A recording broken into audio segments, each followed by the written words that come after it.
இன்னொன்னு துணிச்சல் என்ன, பாட்டி செத்து போன நேரத்துல கூட பரோல்ல போயிட்டு வாங்கங்கிறாங்க காமராஜர். சட்டத்தை மதிக்கிற வேணாம், நான் பரோல்லையும் போக முடியாது, எதுலையும் போக முடியாது. பாட்டி செத்ததுக்கு கூட போகாத ஒரு தலைவராக இருந்தவர் பெருந்தலைவர் காமராஜர்.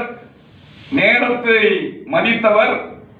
எல்லாம் பாத்தீங்கன்னா சில பேரெல்லாம் 5 விரல்லையும் மோதிரம் போட்டுக்கிட்டு இப்படி இப்படி பேசலையே. அன்பிற்குரியவர்களே, இங்க நான் சொல்லுவது என்னவென்றால், இங்க அப்படி இப்படி நாட்டுவாங்க. கையில வாட்சே கட்டாத தலைவருங்க தேன்ராஜன். பாருங்க எவ்வளவு சிம்பிளா இருக்கிறார். அவர்கிட்ட இல்லாத காசா? சொல்லணுங்க எவ்வளவு எளிமையா இருக்கிறாரு, எவ்வளவு சிம்பிளா இருக்கிறாரு. பேச்சுல பாத்தீங்கன்னா காமராஜர் மாதிரியே எளிமையா பேசிட்டு போய் உட்கார்ந்துட்டாரு. நீங்க காமராஜரை நேசிக்கிறவங்கள்ட்ட எல்லாம் எளிமையா இருக்குங்க.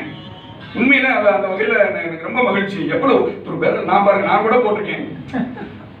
ஆனா அவர் பாருங்க எதுவுமே போடுறது பாருங்க. அது மாதிரி காமராஜர் டைம் பாக்குறது கூட வாட்ச் கட்ட மாட்டாரு. அண்ணாச்சி பாருங்க, பெருந்தலைவரை பத்தி பேசுறவன நம்ம அண்ணாச்சி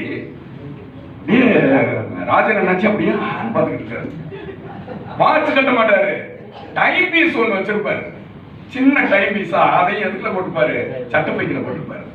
நேரம் பார்க்கணும்னா அதை எடுத்து எடுத்து பார்ப்பாங்க. இப்படி ஒரு எளிமையான